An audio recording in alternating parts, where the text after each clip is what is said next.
ചെറുപുഴ പഞ്ചായത്തിലെ അതിർത്തി പ്രദേശങ്ങളിൽ ഒരാഴ്ചക്കിടെ രണ്ടാം തവണയും പുഴ കടന്ന് കാട്ടാനകൾ ഇറങ്ങി. കഴിഞ്ഞ രാത്രി കാട്ടാനകളുടെ സംഘം കൃഷിയിടത്തിലിറങ്ങി വ്യാപക നാശം വിതച്ചു. രാജഗിരി മേഖലയിലാണ് ഏറ്റവും വലിയ തോതിലുള്ള കൃഷിനാശം റിപ്പോർട്ട് ചെയ്തത്. കൃഷിയിടങ്ങളിലാണ് കാട്ടാനകൾ വ്യാപകമായി നാശം വരുത്തുന്നത്. വാഴ, കവുങ്ങ്, റബ്ബർ, പ്ലാവ് തുടങ്ങിയ കൃഷികൾ പൂർണ്ണമായും നശിപ്പിച്ചു. നേരത്തെ തച്ചിലെടുത്ത് ഡാർവിന്റെ കൃഷിയിടത്തിൽ കാട്ടാനകൾ നാശം വിതച്ചിരുന്നു. കർണാടക വനത്തിൽ നിന്നും കാര്യംകോട് പുഴ കടന്നാണ് കാട്ടാനകൾ കൂട്ടമായി ഈ മേഖലയിലേക്ക് ഇറങ്ങുന്നതെന്ന് നാട്ടുകാർ പറയുന്നു. പ്രദേശത്തെ വൈദ്യുത വേലികൾ തകർന്നു കിടക്കുന്നതാണ് ആനകൾ ആവർത്തി ജനവാസ മേഖലയിലേക്ക് എത്താൻ കാരണമാകുന്നതെന്ന് ആരോപണമുണ്ട്. 2023 ഇതേ പ്രദേശത്ത് കാട്ടാന ആക്രമണത്തിൽ ഒരു യുവാവിന് ജീവൻ നഷ്ടപ്പെട്ടിരുന്നു.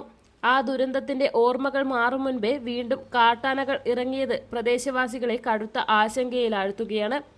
കാട്ടാന ശല്യം തടയാൻ അടിയന്തര നടപടികൾ സ്വീകരിക്കണമെന്ന് ആവശ്യപ്പെട്ട് നാട്ടുകാർ വനം വകുപ്പിനെയും പഞ്ചായത്ത് അധികൃതരെയും സമീപിക്കാനുള്ള ഒരുക്കത്തിലാണ്.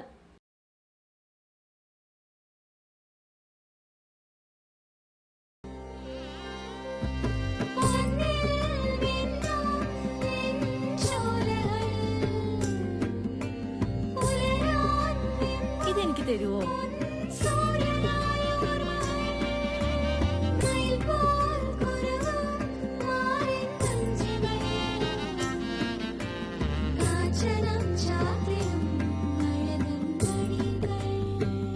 ചില ബന്ധങ്ങൾ പവിത്രമാണ്. കണ്ണും നിറയും, മനസ്സും നിറയും. സ്വന്തം ജോസ്കോ ജ്വല്ലേഴ്സ്. ഇനി സംശുദ്ധമായ സ്വർണം ചെറുപുഴയിൽ.